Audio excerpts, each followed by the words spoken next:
क्या आपने कभी सोचा है कि जब हम जिम्मेदारी नहीं लेते तो हमारे कामों में क्या होता है? अक्सर हम अपनी क्षमताओं को कमजोर समझकर या डर और संदेह के चलते किसी चीज को करने से पीछे हट जाते हैं, बिना उसे आजमाने का मौका देने का। लेकिन क्या हम यह सोचते हैं कि ऐसे मौके पर हम कितना बड़ा मौका खो देते हैं?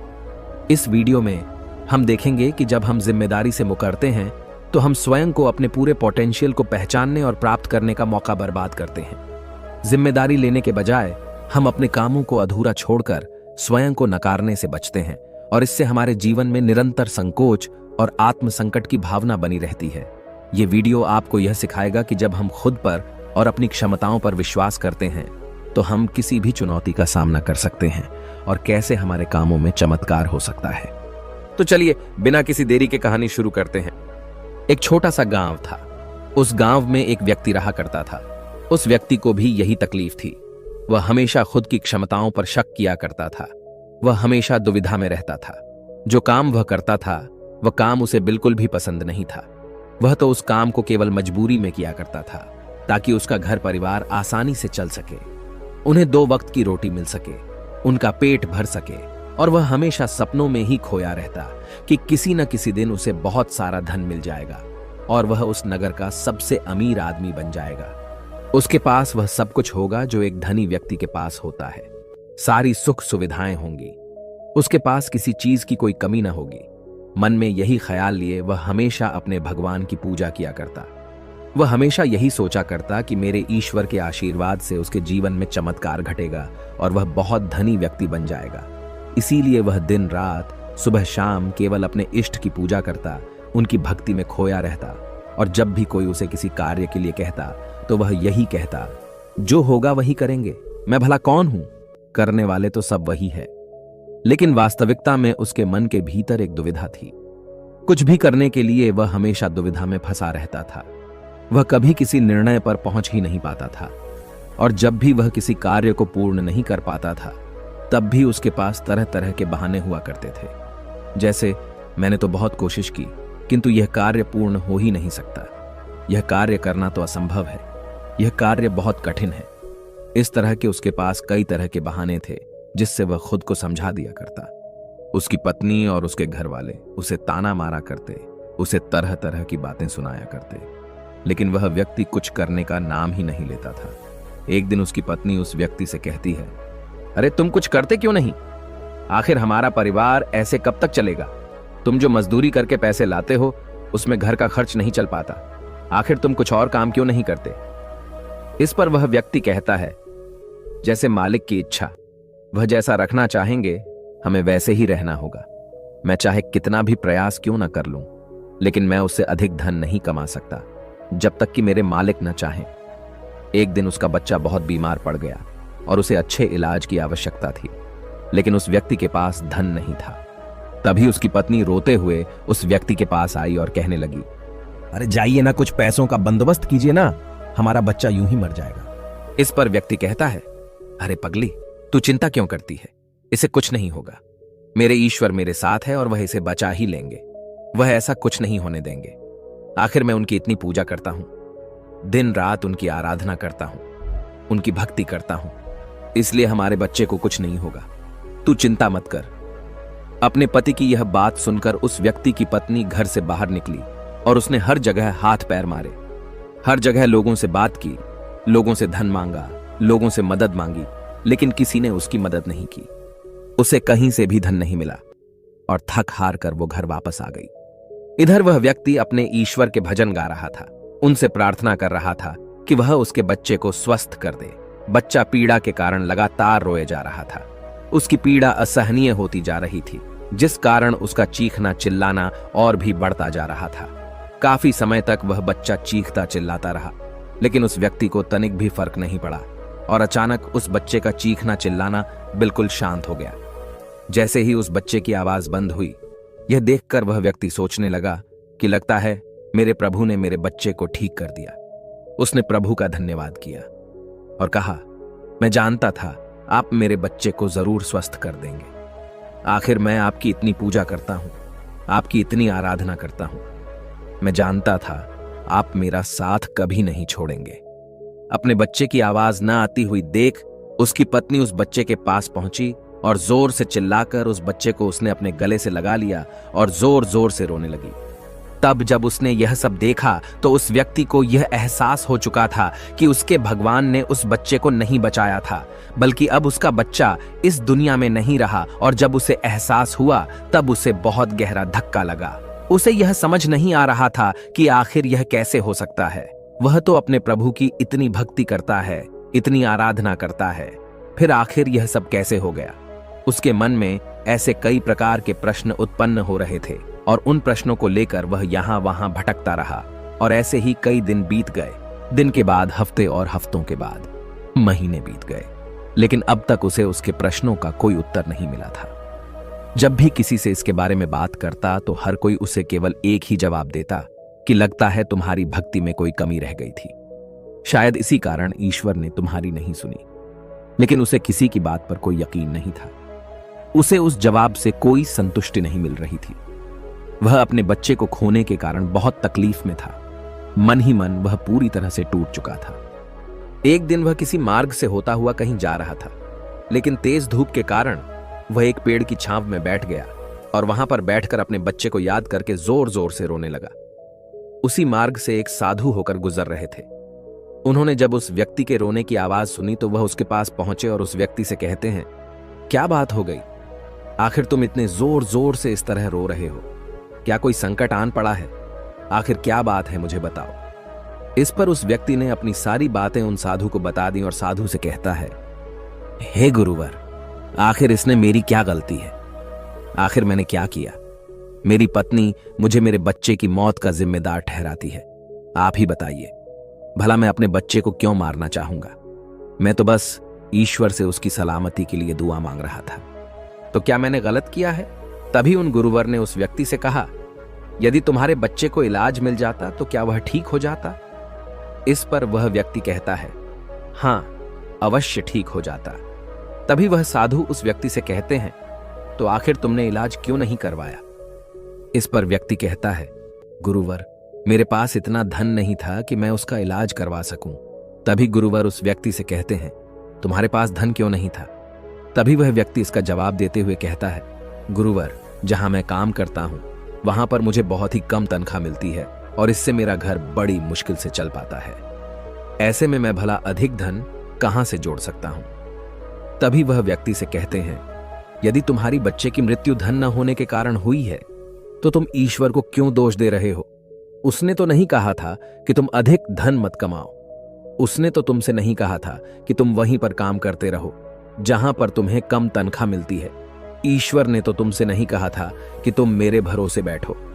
यह सुन वह व्यक्ति थोड़ा सा अचरज में पड़ गया। उसने उन साधु से कहा, गुरुवर, तो क्या हमें ईश्वर की मदद नहीं मांगनी चाहिए? क्या हमें उनकी पूजा आराधना नहीं करनी चाहिए? तभी वह व्यक्ति से कहते हैं, तुम्हारा ईश्वर कोई और नहीं बल्कि तुम्हारे भीतर है। वह तुम्हारी आंखों से देखते हैं, तुम्हारे ही हाथों से कार्य करते हैं, तुम्हारे ही पैरों से चलते हैं, और जब तुम्हें कुछ करने के लिए तैयार न हो तो वह तुम्हारी मदद कैसे कर सकते हैं? तुमने ही अपने ईश्वर को हाथ पर हाथ धरे रखने के लिए मजबूर कर दिया है। तभी वह व्यक्ति उनसे कहता है, ठीक है, आपकी बातें बड़ी कड़वी लग रही हैं, लेकिन जो कुछ भी आप कह रहे हैं वह सब सत्य है। कहीं ना कहीं मैं अंदर से जानता था कि मैं ही अपने बच्चे की मौत का जिम्मेदार हूं। यदि मैंने थोड़ा और धन जुटा लिया होता, यदि मैंने थोड़ी सी मेहनत की होती, लोगों से मदद मांगी होती, तो अवश्य ही आज मेरा बच्चा जिंदा होता, मेरे साथ होता। इतना कहकर व्यक्ति जोर जोर से रोने लगा।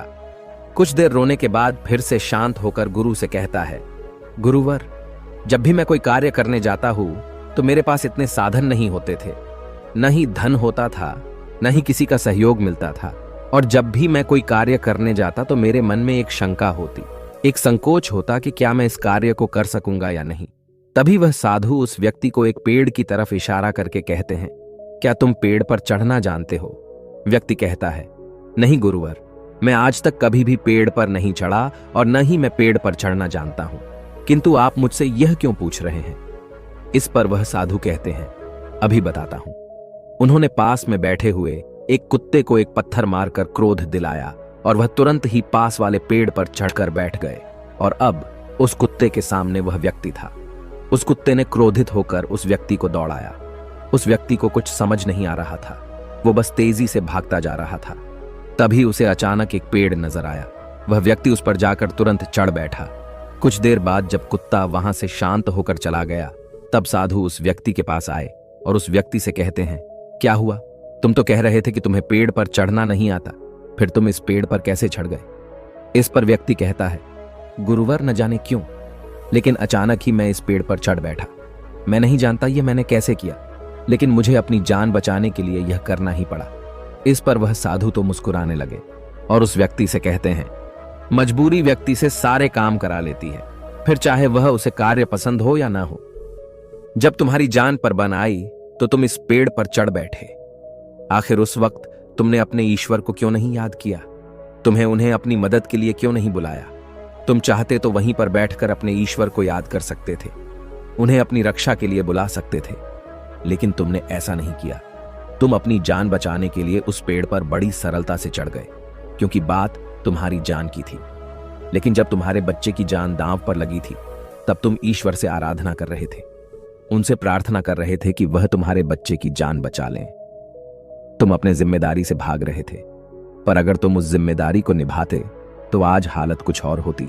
उन साधु की ऐसी कड़वी बातें सुनकर व्यक्ति मन ही मन और दुखी हो गया। वह जोर जोर से फूट फूट कर रोने लगा और कहता है, गुरुवर, आप सत्य कहते हैं, मैं ही अपने बच्चे की मौत का जिम्मेदार हूं। मुझे ऐसा नहीं करना चाहिए था, मुझे और अधिक धन जोड़ना चाहिए था। यदि मैंने ऐसा कर लिया होता तो मैं आज अपने बच्चे को बचा पाता। लेकिन अब क्या करूं? मुझे कुछ समझ नहीं आ रहा। इस पर साधु उस व्यक्ति से कहते हैं, जो हो गया उसे मिटाया नहीं जा सकता, किंतु जो होने वाला है उसे बनाया अवश्य जा सकता है। इसलिए अपने बहानों से ऊपर उठो, अपने संकोच को मन से मिटा दो, और किसी भी कार्य को शुरू करने से पहले तुम्हारे मन में दुविधा उत्पन्न होती है, उसे पूरी तरह से समाप्त कर दो। फिर देखना, तुम जैसा चाहोगे वैसा ही होगा। तुम जो हासिल करना चाहोगे तुम उसे हासिल कर पाओगे। तुम्हारा मन मजबूत होने लगेगा। मैं दुविधा से ऊपर उठकर साफ और स्पष्ट तौर पर निर्णय ले सकेगा। उसके बाद से तुम्हारे मन को कभी किसी बहाने की जरूरत नहीं पड़ेगी। इस पर व्यक्ति उस हाथ से कहता है, किंतु हे गुरुवर, जब भी मैं कोई कार्य करने जाता हूं तो मेरा मन बहुत ही कमजोर पड़ जाता है। मैं बहुत घबरा जाता हूं। मैं अपने मन को मजबूत कैसे बनाऊं? क्या आप मुझे इसके लिए कोई उपाय बता सकते हैं? इस पर साधु कहते हैं, हां, मेरे पास इसका भी उपाय है। तभी व्यक्ति कहता है, गुरुवर, कौन सा उपाय मुझे बताइए। इतने में साधु ने उस व्यक्ति का हाथ पकड़ा और उसे एक नदी किनारे ले आए और उस व्यक्ति से पूछते हैं, क्या तुम्हें तैरना आता है? वह व्यक्ति थोड़ा घबराया, लेकिन उसने जैसे तैसे उन गुरु के इस बात का जवाब देते हुए कहा, हे गुरुवर, मुझे तैरना नहीं आता, लेकिन आप मुझसे क्यों पूछ रहे हैं? इस पर गुरु कहते हैं, अभी बताता हूं। इतना कहकर उन्होंने उस व्यक्ति को पीछे से धक्का दे दिया और वह व्यक्ति सीधा नदी में जा गिरा। वह नदी के पानी में हाथ पैर मार रहा था। वह बचने का हर मुमकिन प्रयास कर रहा था।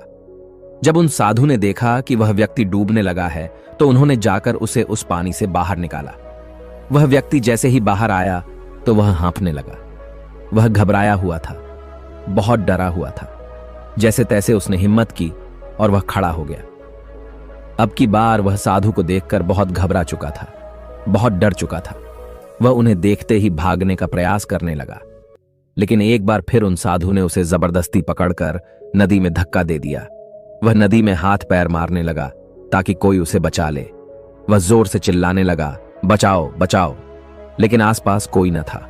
उसकी मदद के लिए कोई नहीं आ रहा था। तभी साधु उस पानी में उतरे और उस व्यक्ति को जबरदस्ती पकड़कर सीधा खड़ा कर दिया। उस व्यक्ति ने पाया कि उस नदी में पानी केवल उसके कंधे तक ही आ रहा था। इस पर वह साधु उस व्यक्ति से कहते हैं, अब तुम मुझे यह बताओ कि आखिर तुम इतने कम गहरे पानी में किस तरह से डूब कर मर सकते हो। यदि तुम चाहते तो सीधे खड़े होकर इस परिस्थिति का सामना कर सकते थे और तुम्हें यह भी एहसास हो जाता कि इस नदी में पानी केवल तुम्हारे कंधे तक ही है और तुम्हें इस तरह से इतनी मेहनत करने की कोई आवश्यकता न पड़ती।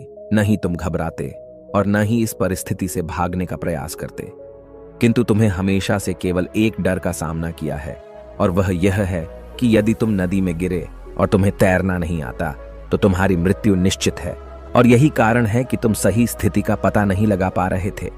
तुम यह तक पता नहीं लगा पाए कि आखिर इस नदी में पानी कितना गहरा है।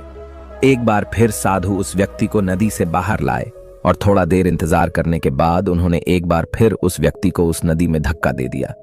अब की बार उस व्यक्ति को उस स्थिति का पता चल चुका था। वह यह जानता था कि अब जैसे ही वह अपने आप को स्थिर कर लेगा, जैसे ही अपने आप को अपने पैरों पर खड़ा कर लेगा, ये पानी केवल उसके कंधों तक ही आएगा। और उसने बिल्कुल ऐसा ही किया। वह सीधा खड़ा हो गया। तभी साधु उस व्यक्ति से कहते हैं, क्या तुम्हें अब अपने मन को मजबूत करने का मंत्र मिल चुका है या नहीं? इस पर वह व्यक्ति कहता है, हाँ, मैं समझ चुका हूं कि अपने मन को मजबूत किस तरह से किया जाए। आगे गुरुदेव उस व्यक्ति से कहते हैं, अब तुम समझे, इस दुनिया में कुछ भी करना इतनी बड़ी समस्या नहीं है। समस्या तो यह है कि हम कुछ करना ही नहीं चाहते।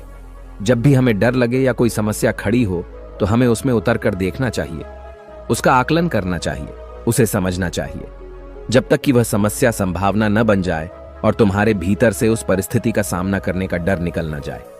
ऐसे ही हमारा मन मजबूत होता है।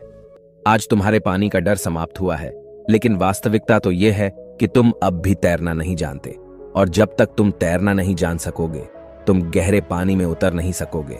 इसलिए मेरी एक बात हमेशा याद रखना, इस संसार में ऐसा कुछ नहीं है जो तुम नहीं कर सकते। बस तुम्हें तुम्हारे साथ खड़े होना आवश्यक है, तुम्हें अपना साथ देना आवश्यक है। इसलिए अपने आप को धोखा देना बंद करो, अपने आप को दुविधा से बाहर निकालो, अपने आप पर संकोच करना बंद करो, अपनी शक्ति को पहचानो। तुम हर कार्य कर सकते हो जो तुम करना चाहते हो। यह सुन उस व्यक्ति को अपनी गलती का एहसास हो गया और उसने गुरु को प्रणाम किया और वापस अपने घर की ओर लौट गया। अब से हर रोज अपनी गलतियों को सुधारने में लग चुका था, अपने मन को मजबूत करने में लग चुका था। जब भी उसके सामने कोई परिस्थितियां थी, इसका सामना करने में उसका मन घबराता, उसका मन डरता, तो वह उस परिस्थिति के सामने खड़ा हो जाता और उनका डट के सामने करता, अपनी जिम्मेदारियां निभाता, क्योंकि यही करते हैं जिम्मेदार लोग, डट के खड़े होते हैं। उसने अपने मन के संकोच को, अपनी दुविधाओं का त्याग कर दिया था और उसने अपना हाथ थाम लिया था। जिस भी कार्य में उसे डर लगता वह उस कार्य को जरूर करता है, जिससे उसका मन और भी अधिक मजबूत हो जाता। अब ना ही उसके मन में कोई संकोच होता था, न ही वह किसी से किसी प्रकार के डर की बातें करता। हर परिस्थिति का सामना करने के लिए पूरी तरह से तैयार रहता और इसी प्रकार उसके मन का सारा डर खत्म हो चुका था और वह अपने जीवन में आगे बढ़ने के लिए पूरी तरह से तैयार था। अब वह जो कुछ भी चाहता था वह उसे हासिल करने में पूरी तरह से सक्षम था। दोस्तों, उम्मीद है कि आपने आज के इस वीडियो से जरूर कुछ न कुछ सीखा होगा। तो इस वीडियो को अपने दोस्तों के साथ शेयर करना ना भूलें। और अगर आप ऐसी ही गौतम बुद्ध की कहानियों को लिखित रूप में पसंद करते हैं तो बोधि इंस्पायर्ड की मेंबरशिप ज्वाइन करिए। हम ऐसी ही कहानियां अपने मेंबर्स रिटन फॉर्मेट में हमारे मेंबर्स को देते हैं। हमें ऐसे ही सपोर्ट करने के लिए चैनल को सब्सक्राइब जरूर करिए। तो चलिए मिलते ऐसे ही एक और नई वीडियो में। तब तक के लिए अपना ख्याल रखें। धन्यवाद। नमो बुद्धाय।